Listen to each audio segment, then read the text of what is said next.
particularly when Sherman left, Bob Sherman. He was really the force there, you know, and they then,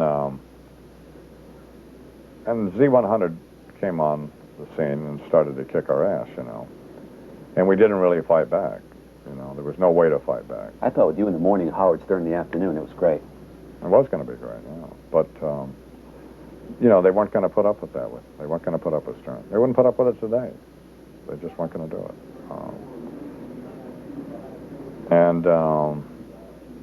You know, as well as he does, I still make more money than he does, and he was on 3 radio stations. And the reason is they can't sell any spots. You know, it's you make more money right now than Howard Stern? Yeah, it's subjective about what you think, whether you think he's funny or I'm funny. You know.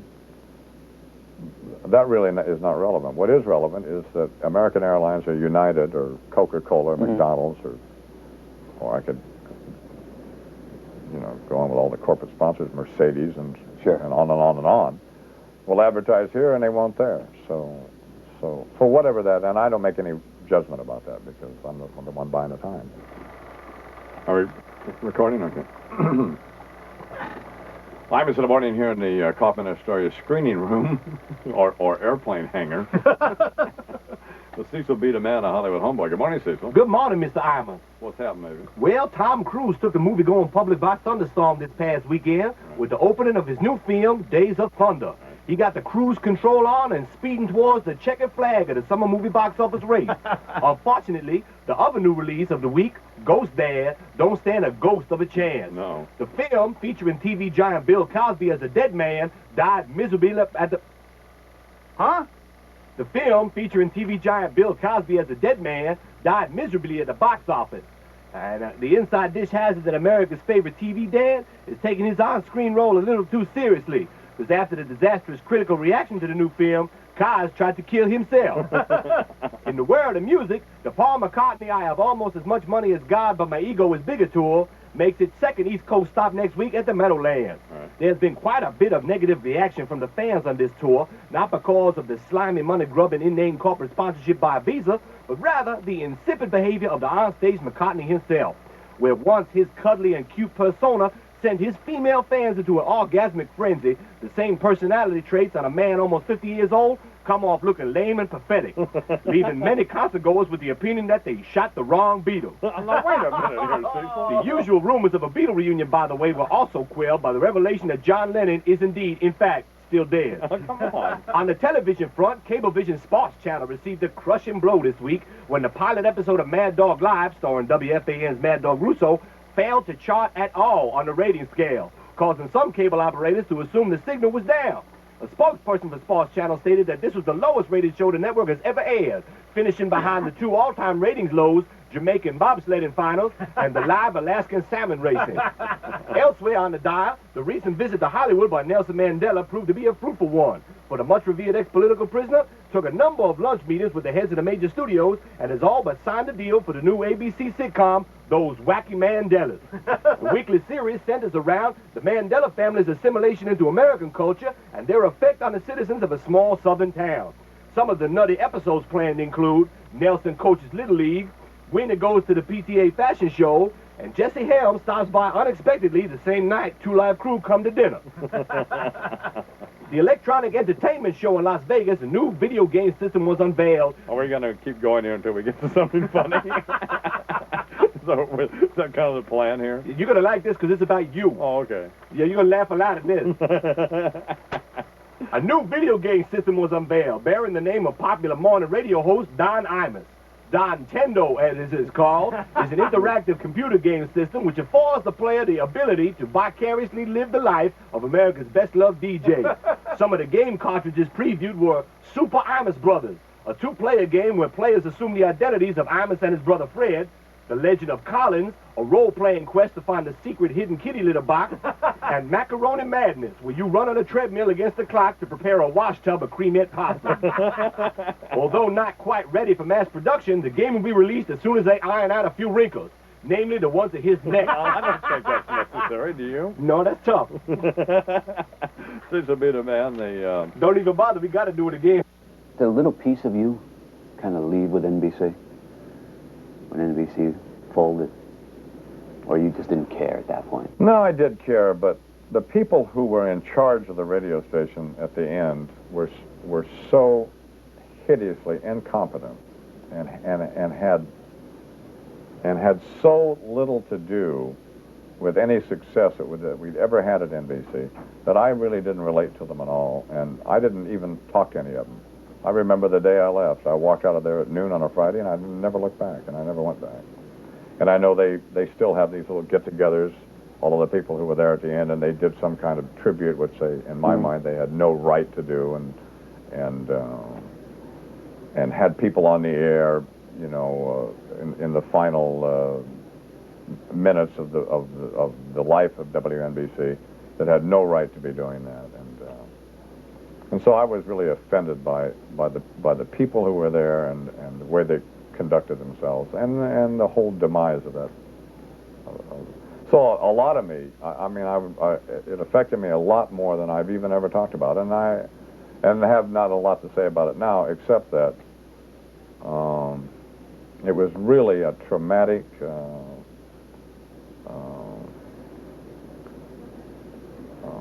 experience to have to leave 30 Rock and all that meant, and I've been there 17 years, and come to the Kaufman Studios.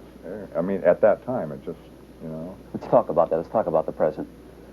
Is it fair to say that this station, this all-sports radio station, would not exist if it wasn't for Don Imus?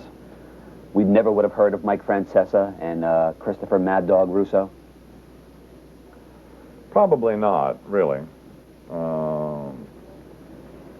That's not to take anything away from what they do now, or whether they're any good or not, because they are, on all of them. Everybody sure. here does a good they're job. very good. But no, there would have been no, because when we had a contract, so we had to come here, but then when we re-signed with them. Which was last year? Yeah, a year ago. $2 million per year for 5 years? Whatever it is. And it's a lot of money. You know, then they made that kind of commitment, and we were successful. You know, I mean, and you know, we bring a lot of, you know, we were able to generate enough income to keep the radio station going. And when they got rid of Franklin, Franklin, you mean? Yeah, and then we had. You know, the program director, Mason, and those guys have done a good job in recognizing, you know, that Mad Dog was talented. I mean, Mason hired him to start with, so he had him working weekends and stuff. Mm-hmm. Nobody thought that he could sustain a show himself. I begged him to let him do sports with me in the morning. I mean, I begged him for months, and they finally agreed to, you know. And he was just an instant hit. He was an instant, overnight hit. And we had Francesa on as well. And Francesa got a lot of credibility through his work at CBS. He's a very bright guy, you know. Yes, I know that. And he also, you know, has a terrific sense of humor himself. It took a while for them to work out the kinks. But you got to remember, you're taking two diverse personalities and throwing them together and say, you guys are going to be a team. And they had to work it out on the air. They both have egos, everybody, you know, and so... Sure, and they have worked it out. Imus in the morning here in the Kaufman Astoria screening room. You know, this movie's better the second time. Yes, it is. I never noticed the plot before. Cecil B. DeMette and Hollywood Homeboy. I don't remember this donkey, neither. Cecil, you stopped producing movies, is that the deal? Yeah, I did. Ain't no money in producing no more. Well, there's no money in producing the movies you produce because none of them ever got produced. Obviously. Well, that's why I'm going to be giving you a hot hype from Hollywood. hot hype from Hollywood. I'll be your Tinseltown Tattler. Yeah, great. So what's going on? Well, in the world of music, Mr. Imus, the Paul McCartney, I have almost as much money as God, but my ego is better. Is Don Imus the reason why there is an all-sports radio network in New York? I don't think there's any question about that. But, but again, that's not to suggest that they're not that the station hasn't done a good job once given the opportunity. Does that give you pride, satisfaction? That you've created so many jobs in a network for so many people to listen to? Well, I don't think in those terms. I mean, How do you we think really about were fighting for our own survival, you know. Because once we made a decision not to go to FM and to stay here, why, then it was a question of trying to be successful ourselves, you know. I mean, it takes a certain number of hours every day to get this show together, and to go back and produce stuff, and to think about what we ought to be doing and those kinds of things. But it's a part of my life, so it doesn't... Best part of your day? Is this the best part of your day, this radio show? It's certainly, it's right up there. With? I like to run a lot. You know. It's right up there with running? Well, it's not a, you know, it's, you generally find people who are really phenomenally successful, in a lot of cases, that's not assuming that I am, but are really pretty focused, you know. And, you know, I don't know that this is true, but I suspect that somewhere in the grand scheme of things, the guys who have a happy family life and are spending weekends with the kids and you know, I have like just kind of so-so jobs and careers and stuff, and careers that they're not really, their love is not their career, you know. Now, you know, I don't know whether this is, you know, this is my love of my life or not, talking on the radio, but but I really like it a lot, you know. So you wouldn't trade it all in if you had a happy marriage and everything was great? No, of course not. There's no such thing as a happy marriage anyway. I mean, I only was married once, but which I think is what a person should do. I'd be married once, have one dog, the dog dies, don't get another dog. I mean, that's it. What makes you happy right now with You your ever hear career? from Pete Rose's kid? Remember how you broke him down? That was... Yes, I Were you see, proud of that? Yeah, I was proud of that moment. I'm actually proud of breaking people down. See, I can't break you down. I can't break you down because I'm on your turf. If you're on my turf, it'd be a totally different story. You know that? First of all, you'd be shaving, otherwise I wouldn't have you on TV. That's number one, all right? Look at this office. I mean, look at what he has. You're really into Western stuff, right? I mean, I don't know how far this mic goes, but I'm going to take it with me. I mean, Don Imus, guy makes $2 million a year, and he lives in a hole, folks. Look at this place. This is his office. I mean, let's get down to it. Here's a picture of, what, is this your son, or what is that? There it goes. That's Mike Breen. That's Mike Breen, okay. Well, hide that. Now look what you did. This office is so dirty. You should see the dust back here. Well, I mean, come on. Are you proud of this office or what? Yeah, it's fine. We get done what we needs to be done in here. You should see the pictures of all the babes he has up there. You can date anybody you want. I mean, you can have anything you want. You're in a hell of a power. Within reason. Yeah. There's always a price to pay. Is there a price to pay? Every time you see a beautiful woman, remember somebody got sick of her. Not if she's, well, maybe. If she's available, somebody, you know. And the same goes for women. Every time you see some guy who you think is really, you know, is just God, the knight on the white horse, you got to remember some woman couldn't stand him and said, "Get him out of here and get me away from him." I just can't imagine some woman not standing you, Don. Well, trust me. Let's just go on and on. Why don't you scream at me at the top of your lungs? Yeah. Let's get the sweat things coming out of your head, the steam coming out. How fat am I? How unfunny I am? And you want Al back. Why don't we go through that? I don't want Al back. I do. What do you think about guys like Trump? What do you mean? I mean, I don't know how to answer that. Is he a friend of yours? Sort of, yeah. Is he sort of a friend? Well, he was sort of a friend until he went belly up. Do people ever, does like a Joe Pepitone call you up and say, I don't like this? Does Mike Tyson ever give you guys any feedback about the routines you do about him? Well, that's Rob Bartlett. That's his responsibility. Sure, I understand that. But does a Pepitone call or a Tyson call? Well, we've run into Joe Pepitone a few times. And he laughs about it? You think that's funny? Yeah? Is that basically what you get? People know that you're not mean-spirited? I can't think of the last person who was upset other than Mike Wallace. Mike Wallace was upset? Yeah. I don't remember. Because I thought he was gutless in his defense of Andy Rooney publicly. Oh, I see. Okay. And so I said so. And so he calls Bernard, and... Who's your producer? Yeah. And apparently he'd just gotten off a plane in Newark or something and wanted to know what exactly had happened. And I think Bernard said, well, Mr. Wallace, you know, Imus, you know, he's kind of kids around, and that was sort of the end of it. But we once in a while we get somebody who'll request a tape, which we never send, or if we do send it, we go back and phony one up. You know? When you go out in public, what's it like for you? Obviously, people know who you are now. Well, that's been for years because of all of the television commercials they ran for years. And some of those commercials are great, by the way. No, I've always liked your commercials. Well, you know, you find, though, generally people, when they meet celebrities, are, for the most part... Very nice. Yeah, whether they like you or not, you know. Yeah. So, once in a while, if I go to the garden or something, I'll get a drunks hollering Howard Stern at me, or stuff like that. But other than that, it's... Well, I don't mind that either, so... You mentioned Rob Bartlett. How much input does Don Imus have in the creative end of this show? Well, it's my point of view, this entire program. Anything that goes on the air. I mean, most of the ideas are ideas that I've either ideas that I've specifically discussed with them, or reflect my point of view, or play off of what's already happened on the show, or most of the characters are keyed off of me, as in some cases, like with Tyson or with Pepton, and that stuff as a straight man. And Have you ever said, damn, I wish that didn't go on the air?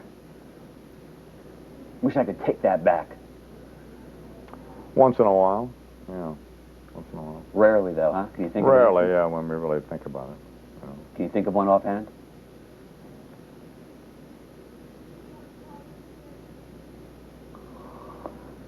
No. Huh? No. The Warren Beatty pause for you. No, I can't. But there are occasions when we do things that, you know, when you're cranking out this stuff 5 days a week. Is it a grind? No, but it's not all hilarious. You know, some of it's funnier than other stuff, you know. You mean you don't have 36 writers here like Saturday Night Live? No, it's just, it's essentially me and McCord and Rob and Larry Kinney. And Bernard. Bernard writes, too, you know. He writes all his own Cardinal stuff and all that stuff. So,